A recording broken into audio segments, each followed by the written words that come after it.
We just had the most amazing week, and we're going to share it all with you in this video. Somewhere on Earth, there's a rocket piercing the Earth's atmosphere almost daily. It may seem that what was once unimaginable has become commonplace. 2, 1, and liftoff.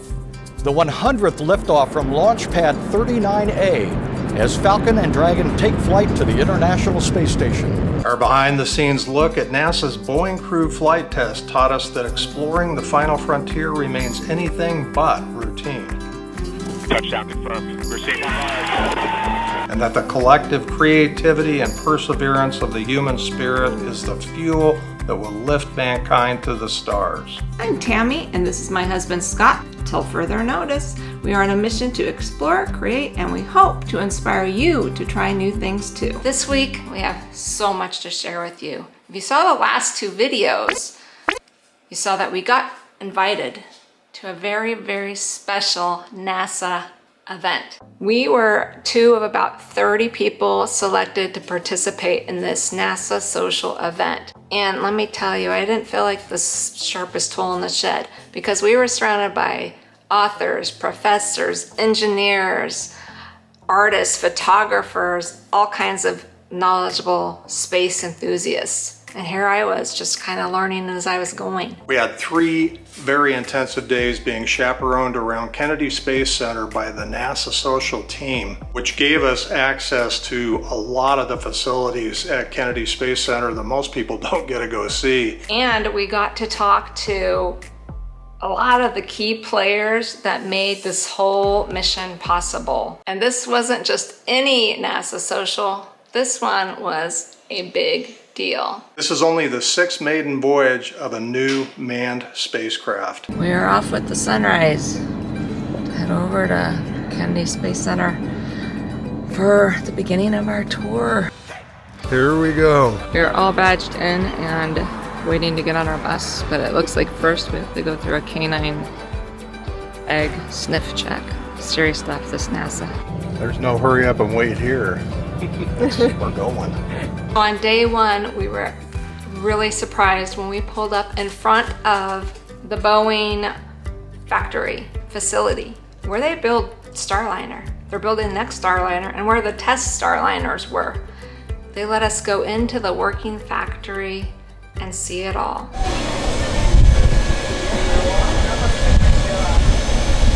And we knew we were doing something special because when we went in, we had to wear glasses and we had to clean our shoes in this really cool shoe vacuum. Why hasn't the RV industry thought of that? That'd be really handy, RVing. You had one of those. Clean your feet up before you go in and track dirt all over. Just a thought, just saying. And for the house too.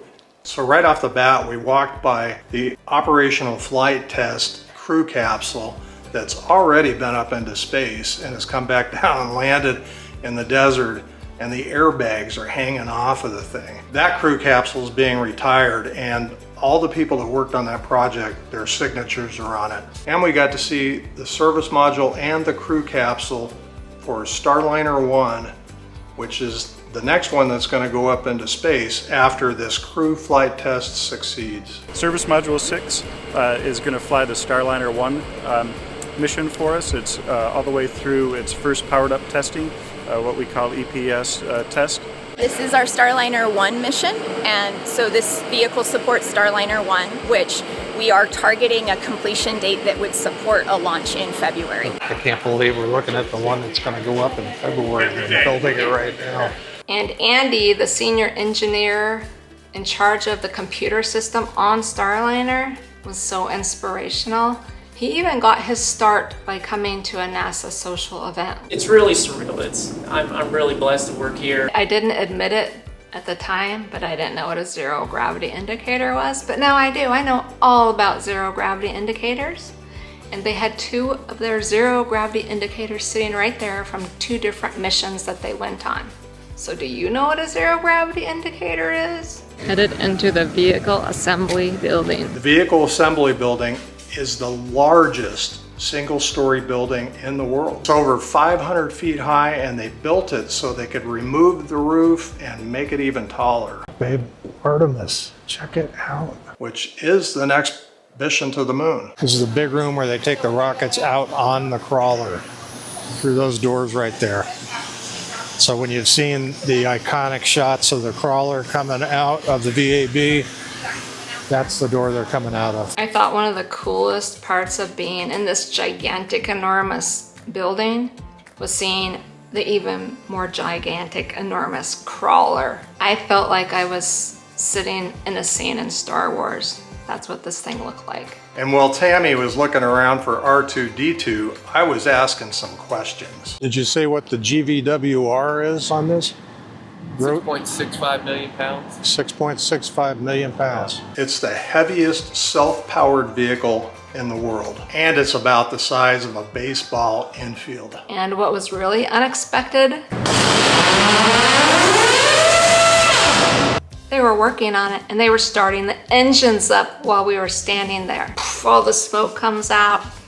It's pretty cool. We were standing right next to the crawler when they started it. This thing is powered by 10,000 horsepower diesel locomotive engines. And the next time you're fretting about how many miles per gallon you're getting in the RV, this thing only gets 32 feet per gallon. These are the river rocks that they drive the crawler on to keep it from shredding the pads underneath it. They actually have two crawlers and both are about 59 years old, but they only have the funding to maintain one of them. So we gotta go stand under the second crawler that's not in use and get right up in its big tank tread tire thingies.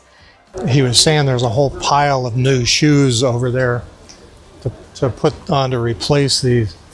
So in other words, Mama needs a new set of shoes. And I even brought home a little crawler souvenir with me. That right there is crawler rust and grime from the treads. So I'm thinking, these shoes are probably pretty special. Should I keep them or wash them? And the next thing that happened on our tour was completely unplanned. As we were driving to our next stop, the rocket booster of a SpaceX Falcon 9, right by us, the used charred up booster, like the one that we had just watched the night before go up into space. Oh my gosh. That was so cool. I mean, we could have reached out and touched it. Next stop was the ASOC, the Advanced Space Flight Operations Center, which is the control center where the countdown and the launch are controlled. And it looks just like it does in the movies. Doug, the launch conductor, was there explaining the whole process to us about what they do every step of the way to the countdown and whether it's a go for launch. It was so cool being in the big command center. Can you just imagine sitting in that room during the countdown of a launch? And yes, they still do have a red button to push. The last stop of the day was the Launch Complex press site, where official NASA press briefings take place. This is the NASA social panel. We were given a presentation by top NASA officials and given a chance to ask questions. The social media conference with all the experts was streamed live. So I'll put that link below the video in case anyone wants to go back and watch it. It was really informative. You might even see us in the audience. We also got to walk up to the actual countdown clock on the field where we will potentially get to go watch the launch. Here we go, day 2. Yeah, I'm feeling a lot better today. Yesterday, I was tired just being around so many smart people. And we got into the press conference and you know, Tammy wanted me to ask a question for you guys. And Mark Twain came to mind where he said, it's better to keep your mouth shut at the risk of looking stupid than to open your mouth and erase all doubt. We're feeling pretty lucky. Everyone's getting here. We're going to go get through our due diligence. They're very prompt at NASA. I mean, it's down to the minute. So I think we got 1 minute before we have to go over and get our badges for today. The NASA social team loves to surprise us, so we had no idea what was happening on day 2.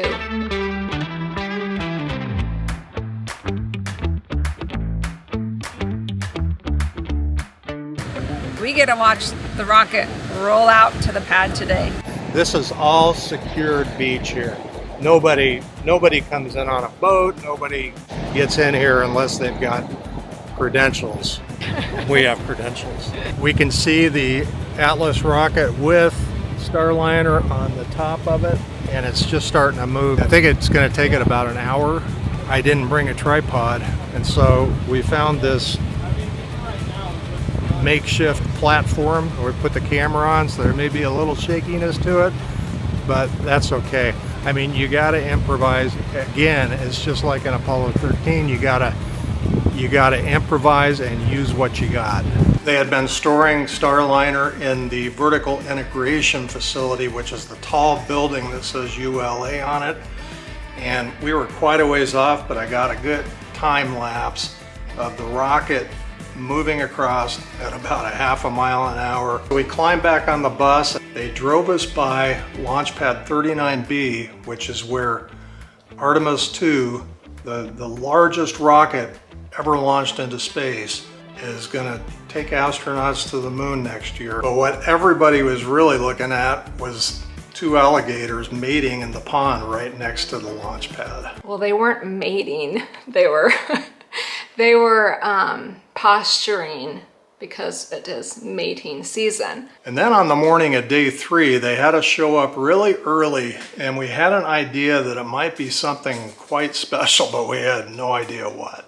We're going to the launch pad, Starliner launch pad. We had been given permission to drive right up next to the Starliner just a few hours before launch. And as we were pulling up, They're the Artemis 2 crew! here comes 3 astronauts walking almost in slow motion, just like they do in the movies. The Artemis astronauts are walking up to us right now. Yeah, those astronauts walk just like you think astronauts walk. And I gotta say, they're a little bit on the handsome side too. You guys were our surprise this morning, so they're very excited. That's awesome. That's great. I guess that means you're not going to want me to dress up in my astronaut outfit anymore. No, you're definitely allowed to dress up in your astronaut outfit, babe. We're going to get to talk to the next guys to orbit the moon on Artemis 2. I'm so close to an astronaut right now. I love this crew. Butch and I were in space together. We did a spacewalk together. I've known him for a long time. And Suni was on the board that selected me when we got here. So Suni's been a close friend basically the 15 years I've been at NASA. Nobody deserves my job. No one. So yeah, every day, no one. Especially those of us that have it. But yeah, it's a blessing. It's truly unique. It's also my job, so it has all the things normal jobs have too. You know, other people, rules, and stuff. Yeah, all of it. There's Starliner. There's astronauts. Just another day. That, to me, was the most amazing experience, whether we saw the rocket launch or not. The fact that we were that close to it, looking up at the command module where the astronauts will sit, getting to shake hands, talk, and meet the astronauts who will be orbiting the moon next year. I mean, Scott was so excited, he was trembling. I was so excited, I didn't know what to say, I was starstruck. And that day made me a space nerd. And on the Space Coast, there's no rest for the weary, because we got done with our morning session, went back to the hotel, and we watched another SpaceX launch. It was like a matinee before the double feature. What are you doing? You're taking a break? We got another launch here. I'm coming down off my adrenaline high from meeting astronauts. T-minus 4 minutes. I mean, what a great place to come for a space-related vacation, because right from your hotel, if you position it right, you can watch rocket launches. Oh, I can see the whole rocket.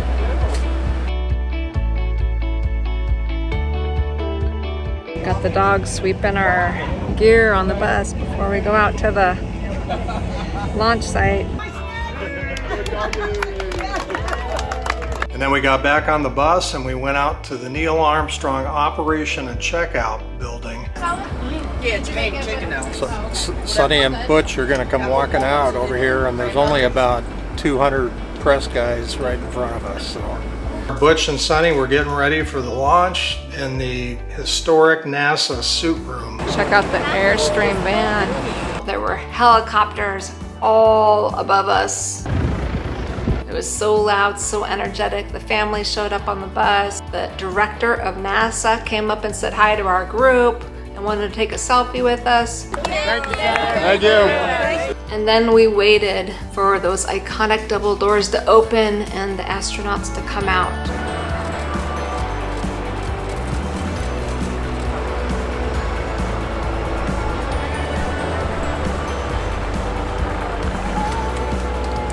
I don't know, babe. I'm thinking that maybe we'll take another look at Airstream. Butch and Suni are both proven test pilots, and we're really pulling for them to have a successful mission. Butch Wilmore is the commander of Starliner, and he spent 178 days in space, and this is his third trip to the ISS. Suni Williams is the pilot.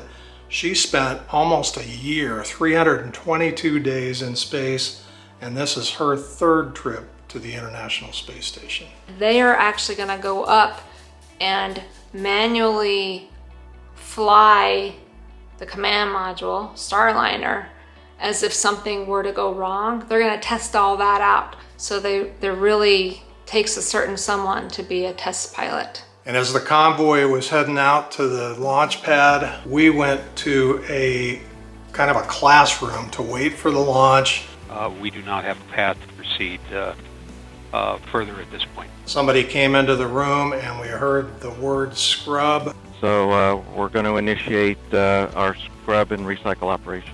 2 hours ahead of what we were targeting, a 10:34 and 14-second p.m. Eastern Time liftoff. But you just heard from the launch team that we are scrubbing. I mean, Butch and Suni were strapped into their seats and they were ready to close the hatch. And nobody was probably more disappointed than they were that this thing got scrubbed. And we know that Boeing is getting a lot of flack these days, and we just want to remind you, there are thousands and thousands of people that have spent years of their lives working on this project, aside from the astronauts, and they want this to go just as bad as everyone else. So let's be kind. We're here to support Butch and Suni and Starliner, and we're hoping to see a launch in the near future. And although it kind of burst our bubble, the day had already been so spectacular and amazing. See you in space! Realize what just happened, right? It's like we didn't just meet astronauts, we met the guys that were going to go to the moon. I mean, I felt pretty content, and I heard other people in the room say that if that was the end of it, they would be happy. We hope that if little us can get chosen to go to this amazing NASA event, that maybe you'll be inspired to reach for something too. Even if it's something you feel like might be out of your grasp, because if we can do it, you can too. Get out there and try something new. Till further notice, we'll be waiting in the wings to see our next launch. After that exciting trip, Scott has been having a little bit of a problem coming back down to Earth. I know, Gracie. All right, just give me a couple of minutes. I'm just finishing this chapter. You know, Einstein says failure is just success in progress. Isaac Newton said, if I can see further than others, it's because I'm standing on the shoulders of giants. I guess I better get back to reality. I don't know, I don't think I do have the right stuff. Tammy decides she wants to go with the astronauts. I'll get the Airstream.